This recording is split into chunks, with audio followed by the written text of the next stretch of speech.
Wilbon Kornheiser is off again, so you know what that means.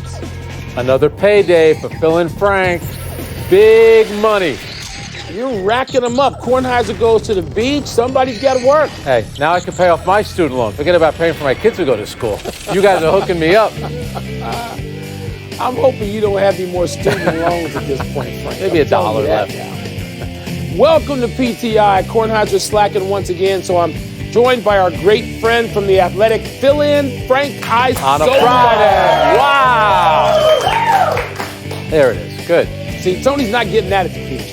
Of course, we begin today with the biggest game of the NBA season so far, Game 6 between the Rockets and Warriors in Houston.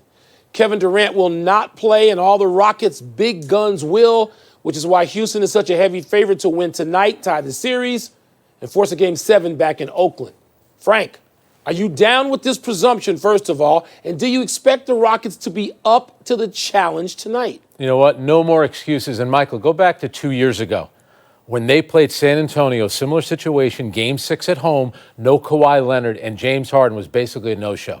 2 for 11, 6 turnovers. He fouled out of the game. You cannot have that. This is your time if you're the Houston Rockets. If you're Chris Paul, if you're James Harden, you have to win this game. Kevin Durant has been the best player in the postseason, averaging 34 points. How are the Golden State Warriors going to score? I get it. They got Curry and Klay Thompson. That's the issue for me, Michael. Can the Warriors score enough points? Well, I agree. Here's the other thing, Frank. Do the Warriors have enough energy to put in 48 minutes tonight? I mean, at some point, if they're down in the fourth quarter, given how short they are, remember, they're not just short Kevin Durant, they're short Kevin Durant and Boogie Cousins. That's right. They're short 2 starters. They don't have the bench that they had 4 years ago. People say, oh, this is just like going back to 2015. No, it actually isn't. And so the Warriors have a lot of issues. The Houston Rockets need to wipe the floor with Golden State. And it's not because you don't get style points. It's not about that. It's about how they feel about themselves tonight, after tonight, and when they're on that flight tomorrow, going back to Oakland, trying to win Game 7. And so I know, forgive us if we're looking over this game, because we know Steve Kerr and his team, they're not overlooking this game. They got to think they got a shot. They don't have as much pressure at all as the Rockets. But you know what? At some point, Frank, every program, every building situation has a certain momentum, a natural momentum. The Rockets better win. Or they're going to be looked at, and they know this. I mean, there's some franchises that never got it done, that never finished it off, and they lament it. Decades later, you and I talk to players at the end, I mean, later in their lives who say, you know what, we had this chance, we had this game, we didn't do it. The Rockets are at that point. Yeah, you never know when you're going to get a chance like this again. And remember, it's Kevin Durant, by far the best player. That's 34 points a game. And my thing about the Warriors, what I worry about, a quick turnaround if they were to lose tonight. That game's going to be 12:30 local time. In a season where everyone rests, they're going to play 2 games now before the other series play a Game 7. That concerns me. And I wonder about that bench. If during, before the trade deadline, if they should have gone out and tried to get somebody, because I don't think that bench right now, Michael, is deep enough. No, and it's not the same bench as it was, even though the personalities are the same. We're talking about 4 years from 2015 when they won without Kevin Durant. Yeah, they're going to need something, whether it's Andrew Bogut, Sean Livingston, somebody has to give them something. All right, the Philadelphia 76ers are very much alive. And in a related story, Joel Embiid has been found. The All-Star center, who was both ill and ineffective in Games 4 and 5, finished with 17 points and 12 rebounds in last night's win against the Toronto Raptors. In fact, think about this. Embiid was a plus 40 in a game the Sixers won by 11. That's not easy to do. Sunday will be the first ever Game 7 for the process. So, Michael, what are you expecting from Embiid? You know what? I expected a big game from him in Game 5, and he didn't produce it. And that was on the road, and Game 7 is going to be on the road. And you would think that Embiid, who's a smart guy and a really talented guy as well, he's going to realize, at some point, nobody's going to care whether you're sick. There have been guys who played great in times where they were ill on the road in big playoff games. I'm not even going to mention the one in Utah 23. in 1997, but we'll let that go. I think I'm going to give Embiid another chance here in terms of expectations. I think Philly has the people, the wherewithal, the savvy, the experience. I think they actually have what it takes within them to go up to Toronto and win. But, I mean, Toronto's got the best player in this series. It's not Embiid. it's Kawhi Leonard, and so That's they got him to deal with. And this is why Toronto went out and got Kawhi Leonard. For moments like this, to win this game, a Game 7 at home. This is a game Toronto has to have. If I'm Philadelphia, I can't rely on Joel Embiid. I've seen the way that he's played on the road the last couple of games. Now, we did have 33-10 in this series. That was a home game. I'll tell you what, a guy that you know very well, if Philly's going to win, I think it's going to be Jimmy Butler. The last 5 games of this series, I agree with that. He has scored at least 22 points. In the first round, he was willing to kind of be that role player, Michael. Now he's starting to emerge. I think Ben Simmons, Joel Embiid at Game 7, I can't count on them just now. The one guy I'm going to count on is Butler. I'm going to hope that J.J. Redick can knock down shots, because if he can, that'll open things up for Embiid and for Ben Simmons. You and I have been at too many playoff games together, and we talked to too many coaches over the years, and we expect the same thing from Yep. him. I mean, if you say to me, who are you going to put your money on? It's going to be Jimmy Butler. And secondarily, J.J. Redick. I mean, these guys have been in big playoff games in their lives. Game 5s, Game 6, they've performed. They've had disappointment. They've had some successes. So I expect something sort of epic in Game 7. Who are you taking, Toronto or Philadelphia? It's hard to go against Kawhi. That's the way I feel. I'm going with Kawhi. This is really, we got some good Game 7s, speaking of which. And we might have 3. A second Game 7 is already set for Sunday in Denver. The most entertaining series of the playoffs to many of us has been Trailblazers Nuggets. It's been a coming out party for Nikola Jokic and a confirmation of greatness for Damian Lillard and C.J. McCollum. What one wag called, quote, the series that time forgot, close quote, is going to produce a Game 7 winner with momentum and swag and maybe a chance to get to the NBA Finals. Frank, with what's going on with the Warriors, do you now see this as more than a consolation series? Absolutely. This opens the door for everybody. If you're Portland and Denver, you don't know when you're ever going to get this opportunity again. One game, you get to a conference finals, a chance to get to an NBA Finals. And I think for Denver, you look at that front line of Jokic, who's been, to me, the breakout star of the playoffs, and Paul Millsap. Can they dominate Portland's front line like they had? Last night, McCollum, Damian Lillard, 62 points. If Portland's going to win, it's going to have to be the backcourt, and for Denver, it's got to be those 2 big guys up front. Totally agree again, Frank, and it's hard to have a second great performance. People look at one great performance in a playoff game in a Game 5, and they go for Game 6. Well, these guys just did that. Well, this means Denver's making some adjustments on the day off and going into this game. Nikola Jokic is the best player in this series. I can't believe I'm saying that, but he's the most impactful player because of what he can do offensively and rebounding, and he could put up a triple-double. And I'm not shy about saying this. Dame Lillard along with Jimmy Butler, those are probably 2 of my favorite players in the league. And Lillard has been nothing short of great, and it's not his first time being great in the playoffs. But you're going on the road to play in Denver. There's a reason that they had the record they had, the best record in the West this season. And, man, I mean, can they slow down Jokic? Is there some adjustment they can make to deal with him with their own shorthanded roster, Frank? Yeah, you meant best home record in the NBA this season for the Denver Nuggets. Yes. This is a guy you didn't mention. Rodney Hood last night, 25 points. Think about Rodney Hood. Last year on Cleveland, scored a total of 91 points in the playoffs. He has 97 points in this series. And I know that LeBron makes everybody better, but, man, George Hill and Rodney Hood, who didn't do anything for Cleveland, have been great. But how about the way that Rodney Hood has played thus far in the playoffs? He's been great for them. I mean, Hood has given them something now they know they can go to, which may even mean a brief blow for McCollum or Lillard. And so he has become this X factor. I don't know if he can do this on the road in a Game 7. That's not what you expect your role players to do. But this has become a wonderful series. And yes, the winner has a puncher's chance against Golden State or Houston in the next round. All right, I'm not letting you off the hook. Who do you like? I got Denver. I got the home team winning. I got Denver in that one, too. And that's, again, Frank, Hard but would it surprise either one of us? Nope. If the other team that we're not picking won these Game 7s. I know, and made it to an NBA Finals maybe. All right, Albert Pujols joined an exclusive club recording his 2000th career RBI with a solo home run in Detroit on Wednesday, but that historic baseball remains in the possession of Eli Hides, a fan who refused countless offers from the Angels, Tigers, and MLB to turn over the ball. Pujols said he wouldn't pay, quote, 1 penny for the ball and said, quote, we play this game for the fans. All right, Michael, if Pujols is okay with it, should baseball be okay with Hides keeping the souvenir?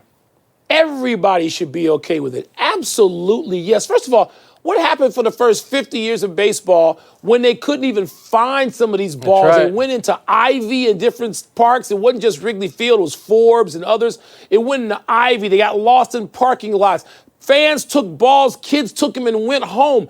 People didn't always have some tracker, some tracer. This is junk from the memorabilia era. So, yes, they should be. I love Pujols' attitude about this. Now, MLB would not authenticate the ball. You think they're being pretty petty So right here what? by not doing that? I don't care about the authentication. I don't care.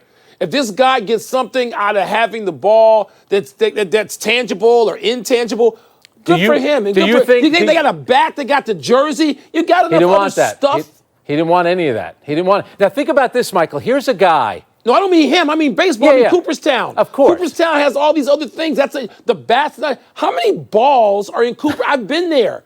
What, you're going to sit there and go, oh, my God, they don't have the ball. I can't look at the artifacts that have been brought in from that game and that experience. That's crazy. Mike, here's a guy who, as a kid, his father took him to every Major League Baseball park. He's taken his glove to every game, never got a ball in his life. He finally gets one. Now, it happens to be career RBI 2000. Only Hank Aaron and Alex Rodriguez have done it before. Now, everyone's trying to think it's a money grab, but I don't care about the money. I just want the ball. All his life, he's wanted one ball. He finally got it. It's a historic ball. I'm glad this confounds all the great keepers of the game and what they feel they have to do as the overlords of baseball. Shut up. Let that keep his ball. Listen, I've never been a Pujols fan. I couldn't be because he's a Cardinal still in my mind. And I'm a Cub fan. That was an angel. He's still a Cardinal. But this is great for Pujols. I really like this about Albert Pujols. All right, we're taking a break. We're coming up. As the Lakers stumble toward finding a new coach, what's LeBron feeling about his next 3 years under contract? And as the Pelicans' latest attempt to woo back Anthony Davis already over. Going to be a lot of talk about Anthony Davis all summer long. Oh, man. Won't be as much talk if he stays. Maybe they'll get LeBron. And I have written millions of words in our careers. Let's see if he's got any good ones left. And what's the word? What's first? LeBron must be feeling blank about his next 3 years with the Lakers. Frank, just so you think there's no new development, have you seen any video of this rally, this anti-Lakers rally outside Staples attended by like 8 people? But nonetheless, I mean, this is more fallout. Who's going to coach the Lakers? Where are they going to go next? What are they going to do? Listen, LeBron, to me, must be feeling Tinseltown about his next 3 years with the Lakers. LeBron has more things on the air as executive producer than Dick Wolf. What does he care about basketball? He doesn't need to. LeBron, his new career has already started. It's in full bloom. He's got stuff. He'll be nominated in like 18 Emmy categories. Tinseltown, Frank, is what LeBron must be feeling. By the way, I did the count on that rally. About 41 people were there. But, I'm sorry. But come on, Michael. He's still about his legacy. When you go to the Lakers, it's about winning championships. That's why the word is queasy, because think about what happened. He lost his security blanket, Magic Johnson. Then he thinks he's going to get his coach, Tyronn Lue. The deal looks like it could happen. That falls apart. How can he trust the people running it right now? He must be thinking to himself, I've got myself in a lot of trouble. I'm going to be 35 in December. How can he not feel anything but queasy about the current state? We call that a good storyline in Tinseltown, Frank. That's all that is. Drama. Make something out of that. That's true. What's next? The Seth Curry-Will Barton scuffle was blank. Did you see this last night? I mean, Seth Curry looked like he was trying to help up a teammate, fallen teammate, just in the middle of the court, usual thing. Somebody goes down, you help him up. And then Will Barton got in his face. I mean, you're going to see Will Barton shoves him. First of all, he should have been given a tech there and a second one there for finger in the face. It should have been thrown out. And I don't understand this. Jimmy Capers, my man, who was like the best official in the league and a dear friend, I'm going to say this was poorly adjudicated, and Bullet will jump all over me later. But you can't give them both. Mike, the same penalty, the same tech? No. Barton instigated this. Get him out. He didn't instigate anything. You're like UB Brown. Zach Collins fell into Will Barton's knee, so he jumped back and pushed. Then Seth Curry jumped in. Did you hear what my word is sassy, because that's what Curry said after the game. He said, they've got a few sassy dudes over there. Then he called them front runners. I've never heard another NBA player call a bunch of other NBA players sassy. How great is that? Never Wait. heard that one. Are you going to tell me Will Barton wasn't the instigator and should have gotten more? Mike, even if you give him one tech, you can't Zach give Curry Collins anything. Embellished what he did, so he fell into his knee. Zach Will Barton's sick, and I almost got hurt. That has nothing to do with Curry. Curry got the tech. And Collins, I'll tell you what. He's an instigator. He likes being part of that. He also had 14 points and 5 block shots. Pretty good. Yes. He's turned into a pretty good player. Don't let that before haircut fool you. He's a tough guy out there. Yeah, I don't like him. He got away with a goaltender against Northwestern, but that's another story. What's next? The Pelicans really need to blank Anthony Davis. The Pelicans really need to work Anthony Davis. David Griffin, the new, whatever the title is, president, GM, boss of basketball operations in New Orleans, has a meeting scheduled. But there's a report down in New Orleans already that Anthony Davis is probably not moving off his notion to be traded. He hasn't been worked yet. David Griffin knows what he's doing. He's had to persuade a lot tougher people, a lot more ornery people than Anthony Davis. So I think they work him. I think you see what you've got. I still think Anthony Davis, Frank, can wind up in New Orleans. It might be the best place for him. Yeah, maybe David Griffin will trade for LeBron James. He could reunite LeBron with David about Griffin that? with Anthony Davis. It'd be a little bit different.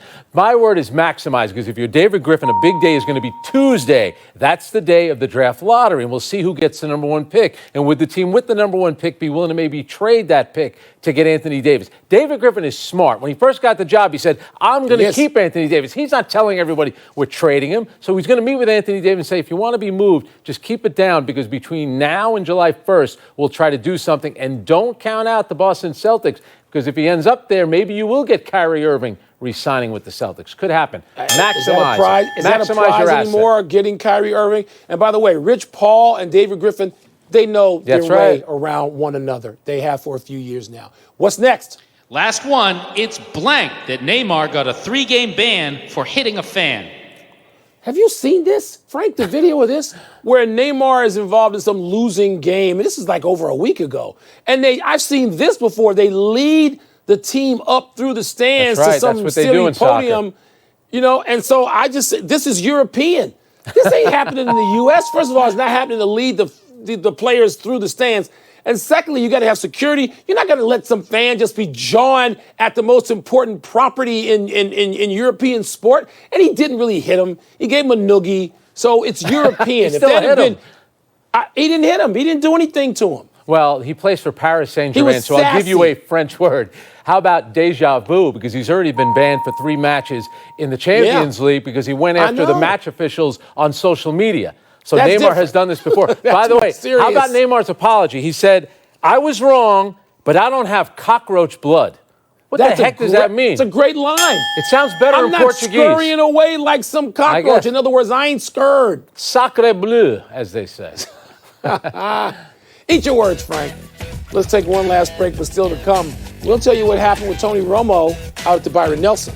And Kyler Murray makes his mini camp debut. We'll break it down when we come back. Why else is Mike in Phoenix? He's watching Kyler Murray play. Good job, Mike. Yeah, because